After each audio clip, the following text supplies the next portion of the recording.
இது வேற சனியா. ஆமா, எங்க விட்டேன்? அதான்ப்பா, உன் கதை நல்லா இல்லைலாம் நான் சொல்லல. என் பட்ஜெட்டுக்கு நீ கேட்குற காஸ்டிங் செட் ஆகாது. நீ ஃபேஸ வச்சு போனாலும் ரிஸ்க் தான்ப்பா. அதான் யோசிக்கிறேன். சார் என் கதையில் எனக்கு நம்பிக்கை இருக்குது சார். ஃபெஸ்டிவல்ஸ் காமிச்சா கண்டிப்பாக நிறைய அவார்டு கிடைக்கும் சார். தம்பி, அவார்டை வச்சு நான் என்னப்பா பண்ணுறது? நீ அவார்டை வாங்கிட்டு போயிடுவ. போட்ட காசு கிடைக்கலன்னா நான் என்ன பண்ணுறது? முதல்ல நான் வியாபாரி, அதுக்கப்புறம் தான் சினிமாக்காரன்.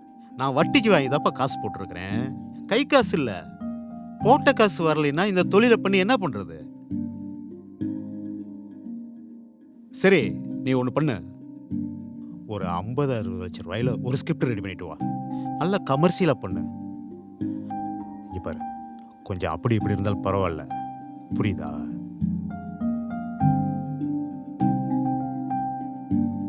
என்னப்பா சொல்லு, சீக்கிரம் ரெடி பண்ணிட்டு சொல்லு. படத்தை பண்ணிடலாம். ஓகேவா? சரிங்க சார். ஓகே, நான் சொல்கிறேன். ஓகே, ரெடி பண்ணிட்டு வா.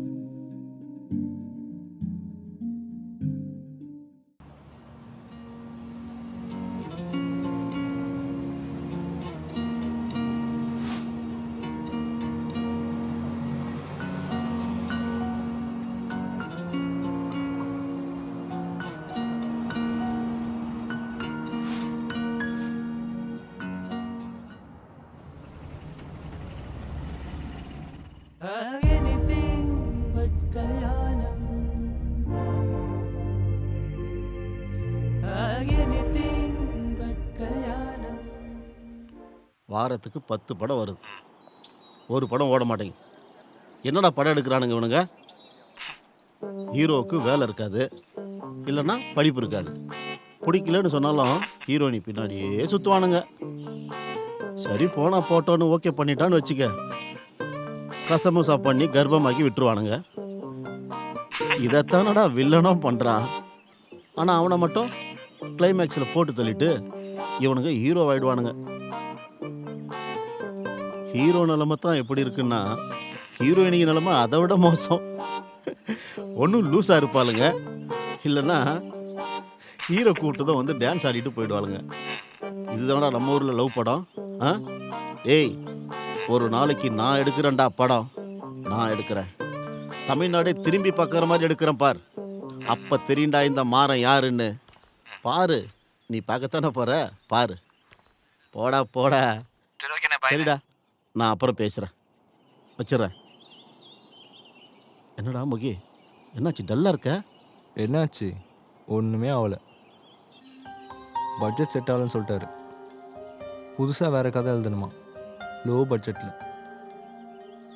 அம்மா சொந்த கரெக்ட் தானா? அம்மா என்ன சொன்னாங்க? நான் உருப்படாமல் போகிறேன்னு சொன்னாங்க. பேசாமல் ஏதாச்சும் வேலைக்கு போகலான்னு இருக்கேண்ணா. மதியம் எவ்வளோ நாள் தான் எனக்கு செலவு பண்ணிருப்பா. ஏன்டா இப்படி பேசுகிற? என்னை வேற கல்யாணம் பண்ணிக்கணும்னு சொல்லிட்டு வெயிட் பண்ணிருக்கான். 5 வருஷம் போராடிட்டு ஜெயிக்க போகிற நேரத்தில் இப்படி துவண்டு போகிற மாதிரி பேசுகிற. ஒருவேளை இதுக்கப்புறம் தான் உனக்கு வெற்றி இருக்குன்னு வச்சுக்க. அப்போ இந்த 5 வருஷ போராட்டம் வீணா போயிடும்டா.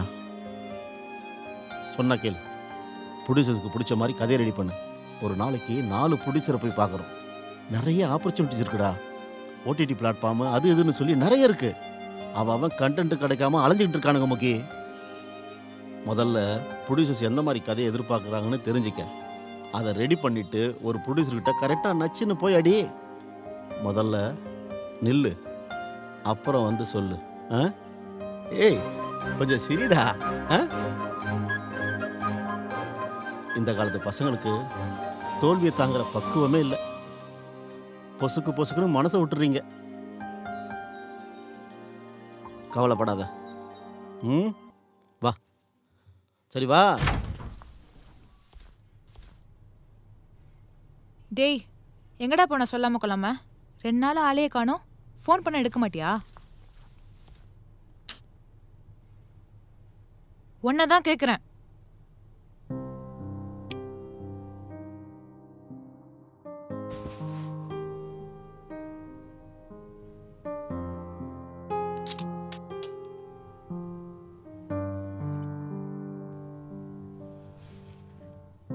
ஏய் என்ன நீ பாட்டுக்கு வர போற? இதானே லாஜா? தான் நான் சமாகானில் இருக்கேன், மரியாதையாக போயிடு. உனக்கு என்ன பார்த்தா எப்படி தெரியுது? நான் என்ன ஐட்டமா?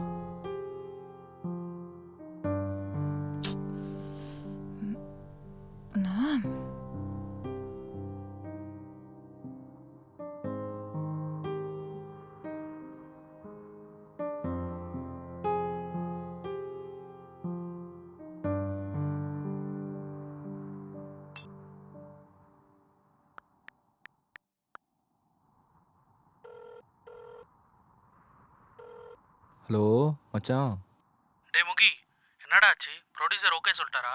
ப்ரொடியூசருக்கு கதை பிடிச்சிருக்கான், ஆனால் பட்ஜெட் இல்லையா. சரி. ஏதோ 50 லட்சத்துக்கு ஏதோ புது கதை எழுத சொல்கிறார் மச்சான். டேய் எனக்கு நம்பிக்கையே இல்லை மச்சான், எனக்கு சுத்தமாக நம்பிக்கை இல்லை மச்சான். எனக்கு ஒரு ஹெல்ப் பண்ணுறியா? சொல்றா. எனக்காக மந்த்லி சேலரியில் ஏதாவது வேலை பார்க்குறியா மச்சான்? டேய் ஏன்டா இப்படிலாம் பேசுற? இன்னும் கொஞ்ச நாள் ட்ரை பண்றா, செட் ஆயிடும். நீ தான்டா எல்லாரையும் மோட்டிவேட் பண்ணுவ. நீ ஏன் இப்படி உடஞ்சு போனா? முடியலடா, யாரை பார்த்தாலும் வெறுப்பாக இருக்கு. எனக்கு என்ன பார்த்தாலும் வெறுப்பாக இருக்குடா. பேசாமல் யார்கிட்டையும் சொல்லாமல் எங்கேயாச்சும் ஓடி போயிடலாம் போல இருக்கு மச்சான். யாருக்குமே என் மேலே அக்கறை இல்லை, யாருமே என்னை புரிஞ்சுக்க மாட்றாங்க. கூட இருக்கவங்களுக்கு நம்ம கதை புரியல, ப்ரொடியூசருக்கு எப்படி மச்சான் புரியும்? யாருக்குமே என் மேலே அக்கறை இல்லைடா, யாருமே என்ன புரிஞ்சுக்க மாட்றாங்க. டேய் எதா இருந்தாலும் நாளைக்கு காலைல பேசிக்கலாம். நீ வேலைக்கு போகணுன்னு அவசியம்லாம் இல்லைடா. நான் உன்னை பார்த்துக்கிறேன்டா. நாளைக்கு நம்ம ரூமுக்கு வா, நம்ம உட்காந்து ஸ்கிரிப்ட் ஒர்க் பண்ணுவோம். சரி மச்சான், நான் நம்ம ரூமுக்கே வந்துடுறேன். சரி வா. மச்சான் பேசாமல் என்னை தத்தெடுத்துக்கிறேடா. டேய் எதுக்குடி இப்போ கட் பண்ண? பின்ன யாரா அவன்? எனக்குன்னு இருக்க ஒத்தவன் மட்டும்தான், அது உனக்கு பொறுக்கலல்ல? உனக்கு நான் பார்த்தா அப்புறம் எப்படி தெரியுது?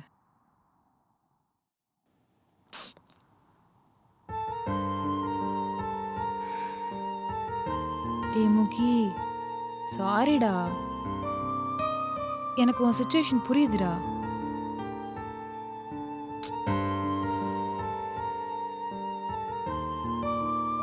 எனக்கு லைஃப் நினச்சி ரொம்ப பயமாக இருக்குடி. அடுத்து என்ன பண்ண போகிறோம் கூட எனக்கு தெரியாது. சத்தியமாக எனக்கு சினிமா தவிர வேறு எதுவுமே தெரியாதுடி.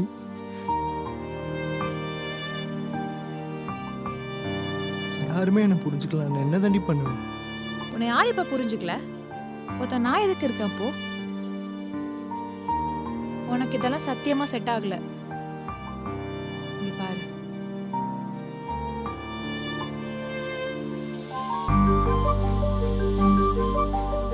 வேணாண்டி, ப்ரொடெக்ஷன் இல்லை. பரவாயில்ல வா.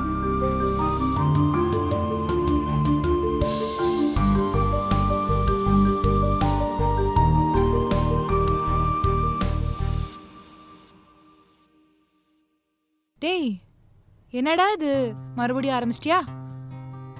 உனக்கு என்னதான்டா பிரச்சனை? வாய்ப்பு தேடி இதோட 5 வருஷம் ஆச்சு. எனக்கு வாய்ப்பு கொடுத்த ஒரு ப்ரொடியூசரோட முகமும் என் முன்னாடி வந்து போகுது. முன்னாடியே அவங்க கேட்குற மாதிரி படம் எடுத்து கொடுத்துக்கலாம் போல. படமாச்சு ரிலீஸ் ஆகிருக்கும். நான் இப்படி தான் எடுப்பேன், அப்படி தான் எடுப்பேன், பெரிய புடிங்க மேலே பேசினேன்ல. எனக்கு இதுவும் வேணும், இதுக்கு மேலேயும் வேணும். 5 வருஷம் வேஸ்ட் ஆயிடுச்சுன்னு பார்க்காதடா. இதுவே மொத படம் எடுத்து ஃப்ளாப் ஆயிடுச்சுன்னா என்ன பண்ணிருப்ப? ஃப்ளாப் ஆனனால வேற சான்ஸே கிடைக்காம போயிருந்தா அப்ப என்ன பண்ணிருப்ப? ஃப்ரீயா விடு, சில்லா விடு, அதெல்லாம் கண்டுக்காத. நீ வேணா பாரு, ஒரு நாள் பெரிய டைரக்டரா ஆவ. இது சரக்கு மேல சத்தியம். சரி, என் சோக கதையை விடு. உன் ஆஃபீஸ்லாம் எப்படி போகுது? ஷிட், உன்கிட்ட சொல்லவே மறந்துட்டேன். எனக்கு எங்க ஆஃபீஸ்ல நியூஸ் ரீடர் போஸ்ட்டுக்கு இன்டர்வியூ இருக்கு. அதுக்கு நான் அப்ளை பண்ணியிருக்கேன். வாவ், நியூஸ் ரீடர் மதி, செம்மையாக இருக்கு. ஆமா, உனக்கு யாராச்சும் நல்ல வீடியோகிராஃபர் தெரியுமா? எனக்கு சில டெமோ ஷாட்ஸ்லாம் எடுக்க வேண்டியது இருக்கு. சொல்லுங்க, நான் என்ன பண்ணுவேன்? உன்கிட்ட பிடிச்சதே இந்த ஹியூமர் சென்ஸ் தான்டா. ஏய், ஒரு டேரக்டர் கூட வந்துட்டு இப்படி அசிங்கப்பத்திரிடி. வேணும்னா பிசி ஸ்ரீராம் சாரை கூட்டினு வந்துட்டா உனக்கு டெமோ வீடியோ எடுக்கிறதுக்கு. ஐயோ, நானே எடுத்துறேன் வா. சரியா உட்காருங்க, போலாமா? Rolling action.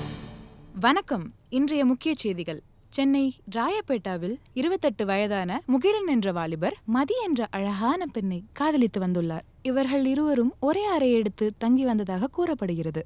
சினிமா துறையில் உதவி இயக்குனராக பணிபுரிந்து வந்த முகிலன் அடிக்கடி சரக்கடித்துவிட்டு சுத்திய காரணத்தினால் ஆத்திரமடைந்த மதி அவரை கண்டித்துள்ளார். இதனால் இவர்களுக்கிடையே நிறைய சண்டைகள் வந்ததாக கூறப்படுகிறது.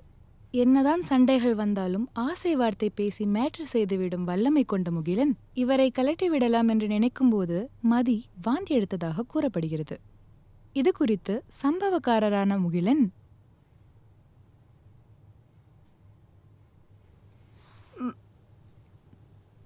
மதி, ஏய் என்னடியாச்சு?